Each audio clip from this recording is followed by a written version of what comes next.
আসসালামু আলাইকুম বন্ধুরা, স্বাগতম তোমাদের প্রিয় চ্যানেল রাতেরও যেন জগৎ। আমি তোমাদের সাথে আছি রিপুন। ভিডিওটা শুরু করার আগে ছোট্ট একটা রিকোয়েস্ট, যদি এখনো চ্যানেলটি সাবস্ক্রাইবও না করে থাকো তাহলে এখনই সাবস্ক্রাইবও করে ফেলো, কারণ আমরা প্রতিদিন নিয়ে আসি বাস্তব জীবনের রহস্যময় আর ভয়ঙ্কর সব ঘটনা। Microphone inter. তো বন্ধুরা, আজকে আমি যে ঘটনাটা শেয়ার করতে যাচ্ছি এটা আমাকে ইমেইলের মাধ্যমে পাঠিয়েছে পুরান ঢাকায়ের একজন। সে তার পরিচয় গোপন রাখতে বলেছে, কিন্তু সে যেভাবে লিখে পাঠিয়েছে আমি ঠিক সেভাবেই তোমাদের সামনে পড়ে শোনাচ্ছি। ঘটনাটা শুধু ভয়ঙ্কর না, পুরো ঘটনাটার পরিবেশটাই এমন যেটা কল্পনা করলেও শরীর শিউরে উঠবে। চলুন শুরু করা যাক। গুড গল্প শুরু, ডিটেইল ভার্সন। সেদিন দিনটা ছিল একদম সাধারণ, কিন্তু রাতটা হয়ে উঠেছিল আমার জীবনের সবচেয়ে অস্বাভাবিক একটা রাত। আমি প্রতিদিনের মতো কাজ শেষ করে ফিরছিলাম। সময় তখন রাত প্রায় 10টা। পুরান ঢাকার রাস্তাগুলো তখন প্রায় ফাঁকা হয়ে গেছে। দিনের সেই ভিড়, শব্দ, মানুষের কোলাহল সব যেন হঠাৎ করে কোথাও হারিয়ে গেছে। রাস্তার পাশের পুরনো বিল্ডিংগুলো অন্ধকারে আরো বেশি ভয়ার্ত লাগছিল। কিছু জায়গায় লাইট জ্বলছে, আবার কিছু জায়গায় একদম অন্ধকার।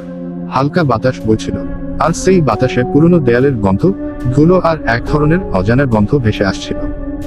আমি হাঁটতে হাঁটতে আমাদের এলাকার সেই পুরনো মিষ্টির দোকানের সামনে এসে পড়লাম। এই দোকানটা আমি ছোটবেলা থেকেই দেখে আসছি। দিনে এখানে এত ভিড় হয় যে দাঁড়ানোর জায়গা থাকে না, কিন্তু রাত 8টার পর এই দোকান কখনো খোলা থাকে না। কিন্তু সেদিন আমি স্পষ্ট দেখলাম দোকানটা খোলা। প্রথমে আমি ভাবলাম হয়তো ভুল দেখছি। আমি একটু থামলাম, আবার তাকালাম। না, দোকানটা সত্যিই খোলা। ভিতরে হলুদ আলো জ্বলছে, আর সেই আলোটা একদম স্থির না, মাঝে মাঝে হালকা কাঁপছে। আমার ভিতরে কৌতূহল কাজ করতে শুরু করলো। আমি ধীরে ধীরে দোকানের সামনে এগিয়ে গেলাম। দেখলাম একজন লোক দাঁড়িয়ে মিষ্টি বানাচ্ছে। তার হাতের নড়াচড়া খুব ধীর, একদম যান্ত্রিক, যেন সে কোনো অনুভূতি ছাড়া কাজ করে যাচ্ছে। আমি একটু সাহস করে বললাম, ভাই, দোকান খোলা। লোকটা তখন থেমে গেল। ধীরে ধীরে সে আমার দিকে তাকালো। তার চোখ দুটো দেখে আমার বুকের ভিতর কেমন যেন ধাক্কা লাগলো। চোখে কোনো স্বাভাবিক দৃষ্টি নেই, একদম ফাঁকা। সে কিছু বলল না, শুধু হাত দিয়ে ভিতরে আসতে ইশারা করলো। কেন জানি না আমি ভিতরে ঢুকে গেলাম। ভিতরে ঢুকতেই একটা অদ্ভুত ঠান্ডা আমাকে ঘিরে ধরলো। বাইরে গরম থাকলেও ভিতরে যেন শীতকাল। দোকানের চারপাশে তাকিয়ে দেখলাম সবকিছু পুরনো, কিছু মিষ্টি ট্রেতে রাখা, কিন্তু সেগুলো দেখতে অস্বাভাবিক শুকনো। আমি বললাম, কিছু মিষ্টি দেন। লোকটা চুপচাপ একটা প্লেটে কয়েকটা মিষ্টি রাখলো।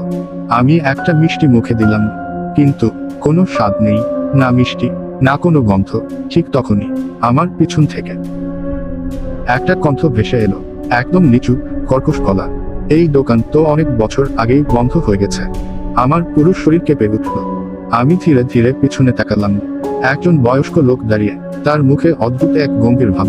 আমি কাঁপা গলায় বললাম, না, এই তো দোকান খোলা। লোকটা আমার দিকে তাকিয়ে বলল, তুমি যাকে দেখছো সে এই দোকানের মালিক। সে 5 বছর আগে মারা গেছে। তারপর থেকে মাঝে মধ্যে কেউ কেউ তাকে দেখে। আমার শরীর হঠাৎ বরফের মতো ঠান্ডা হয়ে গেল। আমি সাথে সাথে সামনে তাকালাম, কিন্তু দোকানের ভিতরে কেউ নেই। লোকটা নেই, মিষ্টি নেই, আলো নিভে গেছে, সবকিছু অন্ধকার। পুরো দোকান বন্ধ, যেন কিছুই কখনো খোলা ছিল না। আমার মাথা কাজ করা বন্ধ করে দিল। আমি আর 1 সেকেন্ডও সেখানে দাঁড়াইনি, দৌড়ে সেখানে থেকে চলে আসলাম। সেই রাতের পর আমি আর কখনো ওই রাস্তা দিয়ে একা যাই না। আজও আমি জানি না সেদিন আমি আসলে কি দেখেছিলাম। Microphone outro. বন্ধুরা, এই ছিল পুরান ঢাকা থেকে পাঠানো একটি বাস্তব অভিজ্ঞতা। গল্পটা শুনে তোমাদের কি মনে হলো? এটা কি সত্যিই অস্বাভাবিক কিছু, নাকি এর পেছনে অন্য কোনো ব্যাখ্যা আছে? কমেন্টে অবশ্যই জানাবে। ভিডিওটা ভালো লাগলেই লাইক দাও, শেয়ার করো, আর সাবস্ক্রাইবও করতে ভুলে যেও না। রাতেরও যেন জগৎ। আল্লাহ হাফেজ। অর্ধচন্দ্র।